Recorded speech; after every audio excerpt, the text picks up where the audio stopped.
Hello बच्चों, कैसे हैं आप लोग। आज का जो वीडियो बन रहा है वो कोलाइडल सॉल्यूशन के वीडियो को मैं कंटिन्यू कर रहा हूँ। प्रीवियस वीडियो में हम लोगों ने देखा था कि प्यूरिफिकेशन ऑफ कोलाइडल सॉल्यूशन कैसे करते हैं। उसमें 3-4 प्रोसेस हम लोगों ने देखा था। अल्ट्रा फिल्ट्रेशन है, डायलिसिस एक्सेट्रा आप लोगों ने देखा था। आज हम लोग बात करेंगे प्रॉपर्टी ऑफ कोलाइडल सॉल्यूशन, ठीक है, या कोलाइडल सॉल्व। इस वीडियो के बाद आई थिंक एक वीडियो और बनेगा, यह चैप्टर फिनिश हो जाएगा, ठीक है, जिसमें हम लोग आगे देखेंगे कोआगुलेशन, गोल्ड नंबर है और इमल्सन थोड़ा छोटा टॉपिक है, मतलब ये भी चैप्टर समाप्त हो जाएगा। एमीन आपका चल रहा है, वो भी जल्दी खत्म हो जाएगा। बायोमॉलिक्यूल भी स्टार्ट में कल परसों से कर दूंगा, जिससे आपका पूरा सिलेबस ऑल ओवर खत्म हो जाएगा, ठीक है। तो अब हम बात करते हैं, मार्कर ले लें। अब हम जो बात करेंगे, जो हेडिंग लगाएंगे बेटा, वो हेडिंग होगी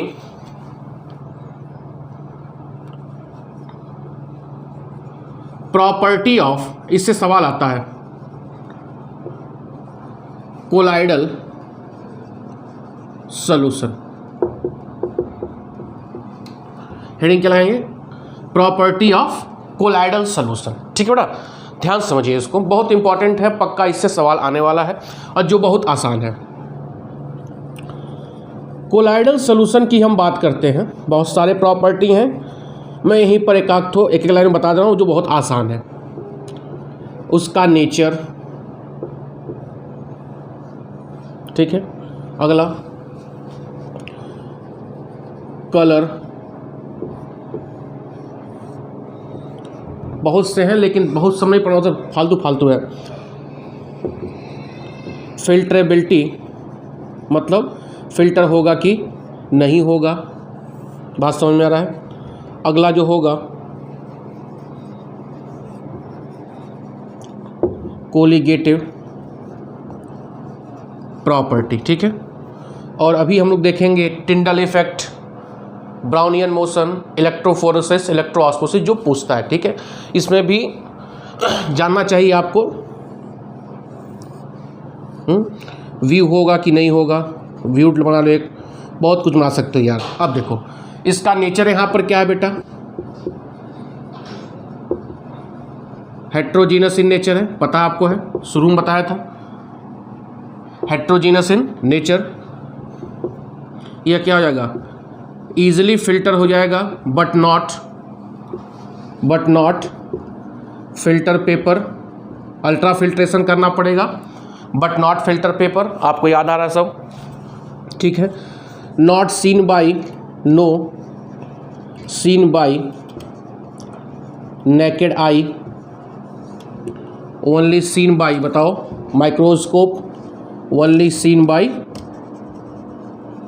माइक्रोस्कोप, सब आपको पता है। अब देखो यह जो कलर इसका होता है वह डिपेंड करता है, depend upon size of particle, depend upon size of particle, ठीक है। एग्जाम्पल में यहाँ लिख रहा हूँ बेटा, आप एनसीईआरटी में दिया हुआ आपको पूरा रट लेना होगा। जैसे फेरिक हाइड्रोक्साइड का अगर कोलाइडल हो,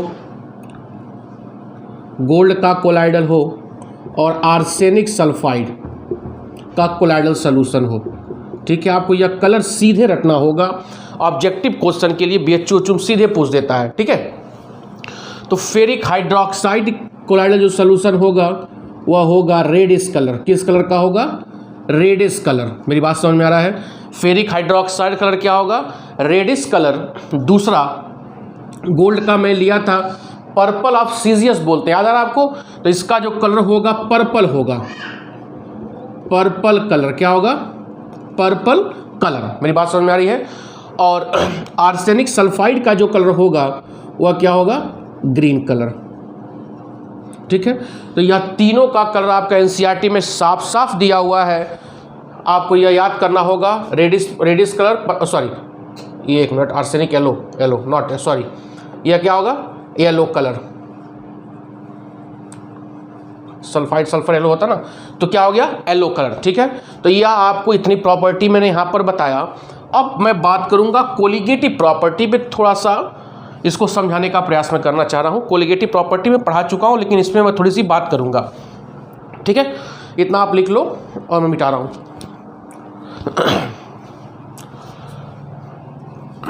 सब हो गया। कोलिगेटिव प्रॉपर्टी बात करेंगे।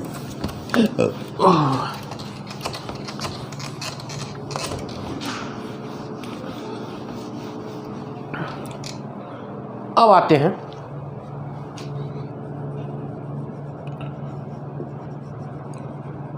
Colligative property. तो आपको सॉल्यूशन चैप्टर में बताया गया था, सॉल्यूशन चैप्टर, ठीक है। कोलिगेटिव प्रॉपर्टी क्या होती है? Colligative property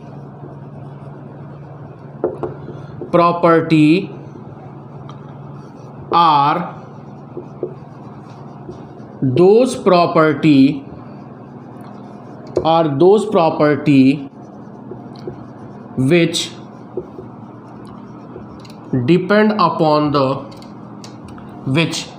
depend upon the number of solute particle। नाम याद आ रहा है? वह किसी भी सॉल्यूशन की वह प्रॉपर्टी जो केवल नंबर ऑफ सॉल्यूट पार्टिकल पर डिपेंड करती हो, उसको हम क्या बोलते हैं भैया? Colligative property. मतलब that is number of solute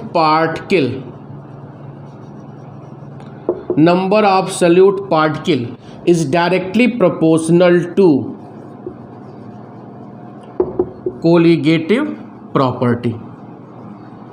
मतलब किसी भी सॉल्यूशन में जितना ज़्यादा सॉल्यूट पार्टिकल्स होंगे उसकी कोलिगेटिव प्रॉपर्टी भी क्या होगी? ज़्यादा होगी। कोलिगेटिव प्रॉपर्टी कुल हम 4 प्रकार का देखे हैं।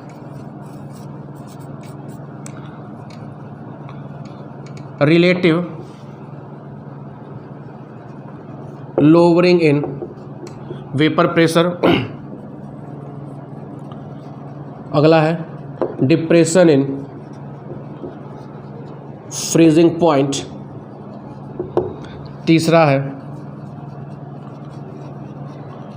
एलिवेशन इन इसको मालूम है ना, इसमें सवाल बोर्ड में आते हैं, देख लीजिएगा।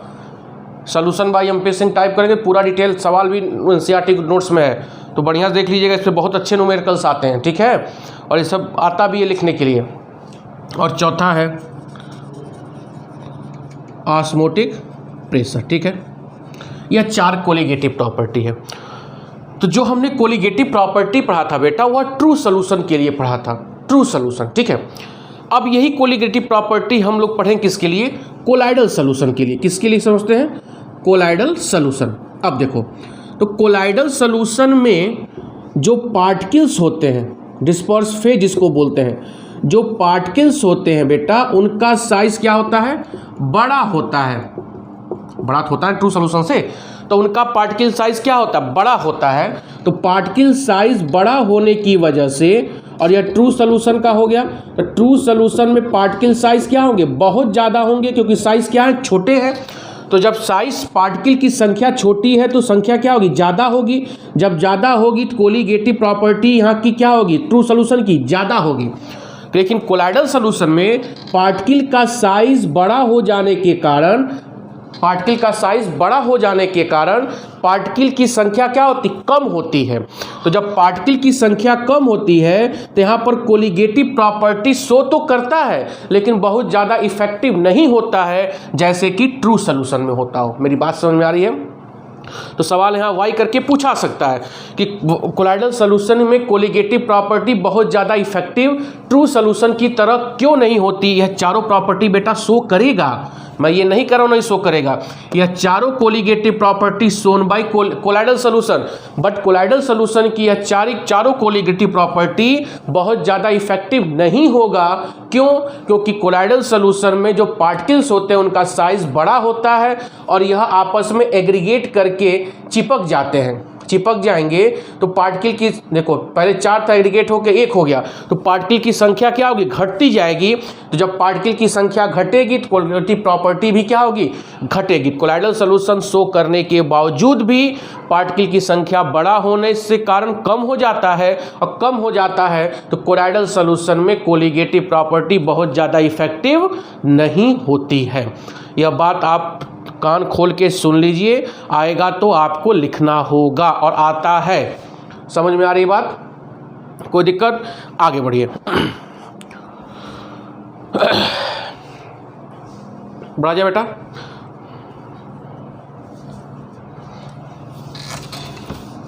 बायोमॉलिक्यूल्स थोड़ा डिटेल पढ़ाऊंगा क्योंकि बायोमॉलिक्यूल्स बड़ा अच्छा चैप्टर है, बड़ा चैप्टर है। आप लोग को समय मिला है बोर्ड के एग्ज़ाम के लिए तो बढ़िया से पढ़िए और यह सब वीडियो तैयार कर डालिए। रिवीजन का नाम नहीं लीजिए करिए यहाँ पर, ठीक है? यह रिवाइज हो गया, अब यह तैयार कर लीजिए। अगली प्रॉपर्टी ऑप्टिकल प्रॉपर्टी में एक ही है, टिंडल अंकल, टिंडल इफेक्ट पढ़ते हैं। टिंडल अंकल, इनका पूरा नाम था जॉन टिंडल। जॉन टिंडल। क्या देखा गया? बहुत सिंपल ये सब है कि मान लीजिए यह ट्रू सॉल्यूशन है, यह क्या है? True solution. और यहाँ से यह मान लो टॉर्च है, यहाँ से बीम ऑफ लाइट इसके अंदर से पास कराया गया। तो क्या देखा गया कि ट्रू सॉल्यूशन में जब यह लाइट पास की, ट्रू सॉल्यूशन के आगे यह लाइट दिखाई दे रही थी, मतलब ट्रू सॉल्यूशन में यह लाइट डिसअपीयर हो गया। क्या हो गया? डिसअपीयर हो गया। किसमें? True solution. जब इसी लाइट को हमने पास कराया किससे? कोलाइडल सॉल्यूशन से, कोलाइडल सॉल्यूशन से यह बीम ऑफ लाइट हुआ। तो कोलाइडल सॉल्यूशन से जब यह पास किया तो जब हमने ऊपर से देखा इस सॉल्यूशन को तो यहाँ पे जो पार्टिकल्स थे उस पार्टिकल से यह लाइट टकरा कर यहाँ पर एक फिनोमिनन हुआ जिसको बोला गया स्कैटरिंग ऑफ लाइट। क्या बोला गया? Scattering of light. यहाँ पे पार्टिकल होमोजीनस है ना, यहाँ पे पार्टिकल क्या? हेट्रोजीनस है। तो इस हेट्रोजीनस, जैसे देखो यह पार्टिकल साइज है, इससे लाइट टकराया तो चारों तरफ क्या हुआ? फैल गया। चारों तरफ क्या हुआ? फैल गया। तो जब स्कैटरिंग ऑफ लाइट इस सॉल्यूशन में होगा तो ऊपर से आपको क्या होगा? यह लाइट पूरा अंदर दिखाई देगा और एक कोन नुमा स्ट्रक्चर बनेगा जिसको हम क्या बोलेंगे? टिंडल कोन। मेरी बात समझ में आ रहा है? कहने का क्या तात्पर्य है? और इसी फिनोमेनन को क्या बोलते हैं? Tyndall effect. मेरी बात समझ में आ रहा है? तो कोलाइडल सॉल्यूशन से जब बीम ऑफ लाइट पास कराते हैं उस सॉल्यूशन के पार्टिकल से लाइट टकराकर लाइट फैल जाता है, स्कैटरिंग ऑफ लाइट होता है। तो जब स्कैटरिंग ऑफ लाइट होता है तो ऊपर से सॉल्यूशन को देखोगे तो आपको लाइट दिखाई देगा। अरे आप देखो, अंधेरा कमरा लो और एक रोशनदान हो, देखो ऊपर से रोशनी जो सन की आती है वह पूरे कमरे में फैल जाती है और छोटे छोटे छोटे पार्टिकल्स होते हैं, वो भी टिंडल इफेक्ट का ही एग्जाम्पल है। और एक रोशनीदार कमरा हो और उसमें से सूर्य की रोशनी आए तो नहीं समझ में आएगा, लेकिन एक अंधकार वाला कमरा हो, ये पूरा सिस्टम पूरे अंधेरे में करते हैं, ठीक है?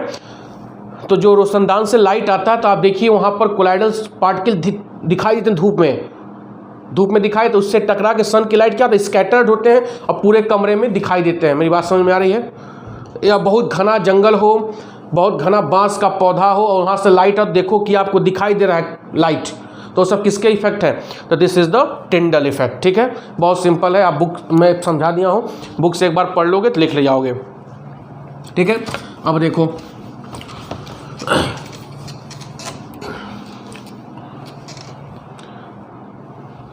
अब अगला है Brownian, BRO, Brownian motion. Brownian motion की खोज किया था रॉबर्ट ब्राउन ने। किसने किया था? रॉबर्ट ब्राउन ने। होता क्या है? यह मान लीजिए कोलाइडल सॉल्यूशन है, कुछ बहुत सिंपल ही सब है, ठीक है? यह कोलाइडल पार्टिकल है। तो जब इसको माइक्रोस्कोप से देखा गया तो जो ये कोलाइडल पार्टिकल होते हैं यह इनके पास इनकी खुद की काइनेटिक एनर्जी होती है। क्या होती है? Kinetic energy. तो काइनेटिक एनर्जी की वजह से यह एक दूसरे से टकराते हैं और एक पार्टिकल दूसरे पार्टिकल की एनर्जी क्या करता है? ट्रांसफ़र करता है। क्या करता है? ट्रांसफ़र करता है। और ट्रांसफ़र करने के बाद एक मोशन शो करता है, जिग जैग मोशन शो करेगा, जिग जैग मोशन शो करता है। इसी मोशन को हम क्या बोलते हैं? Brownian motion. क्या बोलते हैं? ब्राउनियन मोशन, ठीक है? हो रहा है क्लियर? कोलाइडल पार्टिकल क्या होते हैं? उनकी एनर्जी होती है हर पार्टिकल की। अब पार्टिकल एक दूसरे से कोलाइड करते हैं, अपना एनर्जी दूसरे पार्टिकल को क्या करते हैं? ट्रांसफ़र करते हैं, जिसके फलस्वरूप कोलाइडल सॉल्यूशन में जिग जैग मोशन होता है और उसी जिग जैग मोशन को हम क्या बोलते हैं, ब्राउनियन मोशन। ठीक है, आई होप आपको सब बहुत छोटी छोटी चीज़ें हैं, बहुत आसान है, जो बहुत कठिन नहीं है, जो आप एक बार देख लियो वीडियो तो अपने लैंग्वेज में लिख सकते हो। ठीक है, बढ़ा जाए।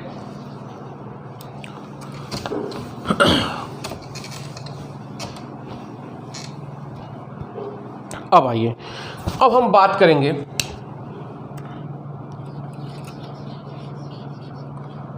Electrical property. ग्रीन कलर दिखाई दे रहा है, नहीं दिखाई दे रहा है जी। इलेक्ट्रिकल प्रॉपर्टी हम देखेंगे, बात समझ में आ रहा है। इलेक्ट्रिकल प्रॉपर्टी की बात करेंगे, अब इसको समझना है थोड़ा सा। अब देखो, जनरली कोलाइडल सॉल्यूशन की हम बात करते हैं। कोलाइडल सॉल्यूशन जो होता है, दो चीज़ होता है, एक डिस्पर्स फेज होता है, एक डिस्पर्सन मीडियम होता है, शुरू में बताया गया था। और कोलाइडल सॉल्यूशन का अगर नेचर बोला जाए तो उसका नेचर होता है न्यूट्रल, कोई चार्ज उसके ऊपर नहीं होता है। क्या होता है, न्यूट्रल नेचर होता है।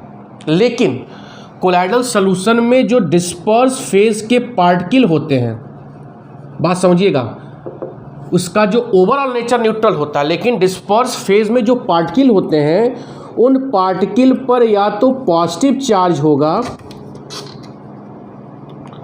या तो क्या होगा, निगेटिव चार्ज। मेरी बात समझ में आ रहा है, पार्टिकल पर या क्या होगा, पॉजिटिव चार्ज, या क्या होगा, निगेटिव चार्ज। तो अगर पॉजिटिव पे पार्टिकल चार्ज होगा तो डिस्पर्स मीडियम में जो सॉल्वेंट होगा उसके ऊपर क्या होगा, निगेटिव चार्ज होगा। और अगर पार्टिकल पर निगेटिव चार्ज होगा तो इसके ऊपर क्या होगा, पॉजिटिव चार्ज होगा। तो ओवरऑल सॉल्यूशन क्या होता है, न्यूट्रल होता है। मेरी बात समझ में आ रहा है सब? मैं क्या कह रहा हूँ, डिस्पर्स फेज में जितने भी पार्टिकल होंगे, अभी एग्जांपल समझा रहा हूँ, डिस्पर्स फेज में जितने भी पार्टिकल होंगे या तो उसके ऊपर पॉजिटिव चार्ज होगा या तो क्या होगा, निगेटिव चार्ज। ये चार्ज कैसे डेवलप होगा मैं बता रहा हूँ अभी। तो जब यहाँ पर पॉजिटिव होगा तो डिस्पर्स मीडियम में क्या होगा, निगेटिव होगा, पॉजिटिव निगेटिव एक दूसरे से क्या कर देंगे, न्यूट्रल कर देंगे। क्लियर हो रहा है यहाँ तक? बोलो। आओ अब थोड़ा एग्जाम्पल्स हम इसको समझते हैं। कपड़ा कहाँ गया, बढ़ा जाए।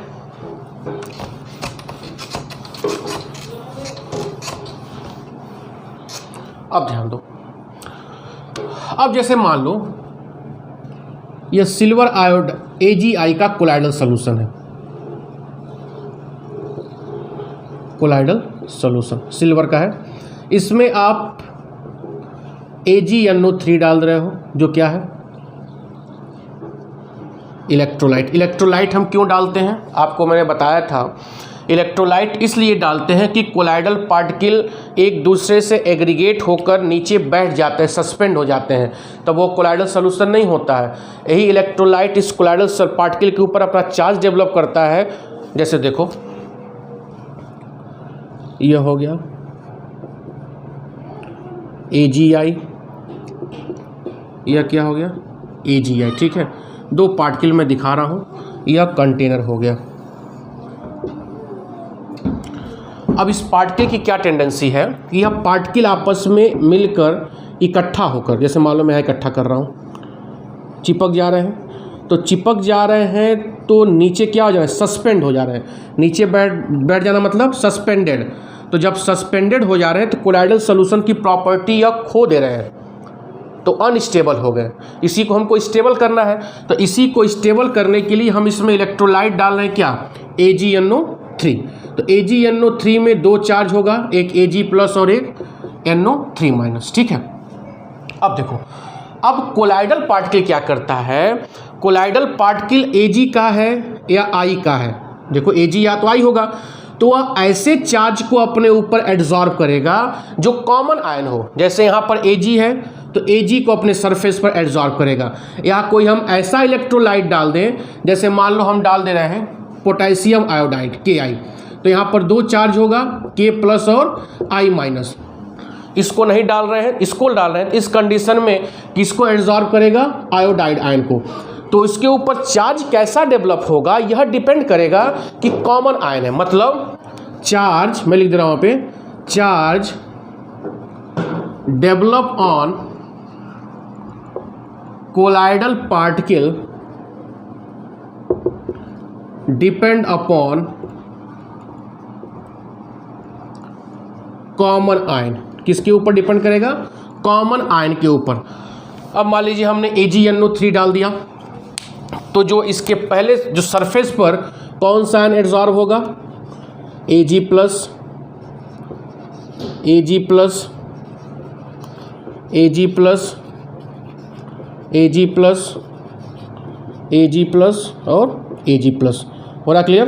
क्या डेवलप हो गया? Ag plus, Ag plus. यहाँ पर भी इसके सरफेस पर क्या एड्सॉर्ब हो जाएगा? Ag plus, Ag plus, Ag plus, Ag plus, Ag plus, Ag plus, Ag plus. ठीक है, इसी को बोलते हैं प्रिफरेंशियल एडजॉर्प्शन। एडजॉर्प्शन ADBSORPTN इसमें लिख लीजिएगा। प्रिफरेंशियल एडजॉर्प्शन मतलब किसको आप पसंद कर रहा है, किसको प्रिफर कर रहा है, तो कॉमन आयन को प्रिफर कर रहा है। ठीक है, अब देखो, अब इसके ऊपर भी यहाँ मैं दिखा रहा हूँ AgI, इसके ऊपर क्या डेवलप हो गया? Positive charge, Ag plus develop हो गया। बोलो, यहाँ पर भी क्या हुआ? Ag प्लस डेवलप हो गया। अब इस कोलाइडल पार्टिकल पर क्या हो गया? चार्ज डेवलप हो गया। क्या डेवलप हो गया? चार्ज डेवलप हो गया। ठीक है, अब यह कोलाइडल पार्टिकल क्या हो गया? Positive charge, positive charge colloidal particle. ठीक है, क्या हो गया? Positive charge colloidal particle. और यह इसका कौन सा लेयर हो गया? First layer.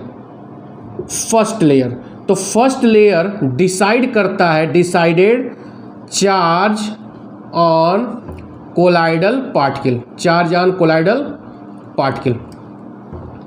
यह सवाल पूछता है कि कोलाइडल पार्टिकल नेगेटिव पॉजिटिव दोनों अगर डेवलप हो जाए, पहला लेयर पॉजिटिव और दूसरा नेगेटिव हो, तो कोलाइडल पार्टिकल पे कौन सा चार्ज बोलेंगे? Positive part.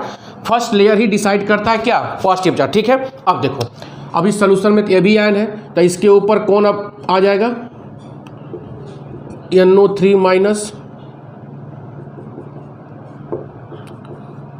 NO3 minus, NO3 minus, NO3 minus. ठीक है, यहाँ पर NO3 minus, NO3 minus, NO3, Ag के ऊपर NO3 माइनस भी तो आ जाएगा। अब देखो, अब ओवरऑल तो ये क्या हो गया? न्यूट्रल हो गया ना, पॉजिटिव नेगेटिव। ठीक है, अब जब इसके ऊपर चार्ज डेवलप हो गया, जब यह नज़दीक आएंगे तो एक दूसरे से रिपेल करेंगे। जब रिपेल करेंगे तो सस्पेंड नहीं करेंगे, तो कोलाइडल प्रॉपर्टी यह बरकरार रखेंगे और क्या होंगे? स्टेबल होंगे। अब देखो, अब यह सेकेंड लेयर नाइट्रेट आयन का डेवलप हो गया। ठीक है, नाइट्रेट आयन का डेवलप हो गया। मेरी बात समझ में आ रहा है? अब फिगर में कहाँ बनाऊं? अब क्या करिए, और यह नाइट्रेट आयन किस पर हो गया? डिस्पर्स मीडियम में हो गया। ये लिख लिए हो, मैं इधर मिटाना चाह रहा हूँ, लिख लिए होगे, नहीं तो फिगर मिटाने घोड़ा जाएगा। ठीक है, ये लिख लिया, मिटा रहा हूँ मैं। और देखो, पार्टिकल पर डेवलप हो गया Ag प्लस, और डिस्पर्स मीडियम में कौन सा आयन हो गया? Nitrate ion. क्या हो गया? Nitrate ion. अब इसी में आप डाल दीजिए इलेक्ट्रोड, इसी में क्या डाल दीजिए? इलेक्ट्रोड। यह पॉजिटिव इलेक्ट्रोड हो गया, यह क्या हो गया? Negative electrode. ठीक है, और यह AgI हो गया, positive positive positive positive positive positive positive, यहाँ पे negative negative negative negative negative negative negative negative negative negative negative. ठीक है, यह तो पार्टिकल हो गया डिस्पर्स मीडियम, डिस्पर्स फेज, और यह क्या हो गया? Disperse medium. ठीक है, तो पॉजिटिव की तरफ कौन जाएगा? जितने नेगेटिव पार्टिकल होंगे कहाँ जाएंगे? पॉजिटिव की तरफ जाएंगे। और नेगेटिव की तरफ कौन जाएगा? जितने पॉजिटिव पार्टिकल होंगे वो कहाँ जाएंगे? नेगेटिव प्लेट की तरफ जाएंगे। मेरी बात समझ में आ रहा है? तो देखो, movement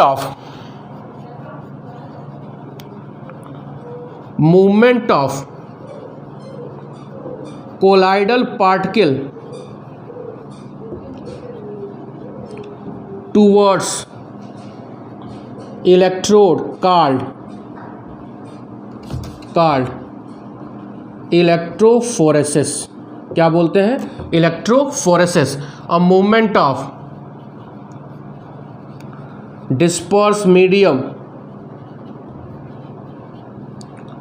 towards electrode called electroosmosis. मेरी बात समझ में आ रहा है? पार्टिकल का मूव करना इलेक्ट्रोफोरेसिस होगा और डिस्पर्स मीडियम का मूव करना इलेक्ट्रोऑस्मोसिस होगा। क्लियर हो रहा है? तो यह चार्ज डेवलप कैसे होता है, यह डिपेंड करता है कि कौन सा हमने इलेक्ट्रोलाइट डाला है। ठीक है, कौन सा हमने इलेक्ट्रोलाइट डाला है। आपको यह सब याद होना चाहिए अच्छी तरह से, नहीं तो गड़बड़ हो जाएगा। बढ़े आगे। अब देखो, अब क्या हुआ, इलेक्ट्रोफोरेसिस और ऑस्मोसिस डेवलप हो गया। यह प्लेट हो गया, यह प्लेट, यहाँ पे सब क्या आ गया, positive positive positive positive, negative plate है। यह क्या है, पॉजिटिव प्लेट, यह negative negative negative negative negative. तो इस अगर इसको सीधा लिया जाए तो सारा चार्ज इस पर आ गया ना, तो इनके बीच में जो पोटेंशियल डेवलप होगा उसी को बोलेंगे जीटा पोटेंशियल। एकदम आता है सवाल ये, जीटा पोटेंशियल क्या होता है। तो कोलाइडल पार्टिकल जब इलेक्ट्रोड की तरफ मूव कर जाता है, सारा पॉजिटिव इधर सारा नेगेटिव इधर, तो उन प्लेटों के बीच में, उन इलेक्ट्रोड के बीच में जो पोटेंशियल डेवलप होता है उसको हम क्या बोलते हैं, जीटा पोटेंशियल। मेरी बात समझ में आ रहा है? कुछ एग्जाम्पल लिख लो, आपको याद करना होगा।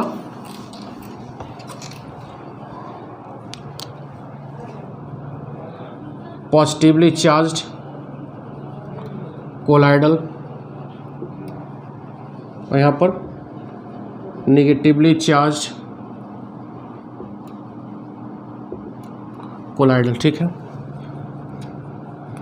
हीमोग्लोबिन जो होता है पॉजिटिवली चार्ज, हम लोग के जो ब्लड में होता है वो भी कोलाइडल है, पॉजिटिवली चार्ज। सब एनसीईआरटी है, TiO2 is equal to positively charge collide.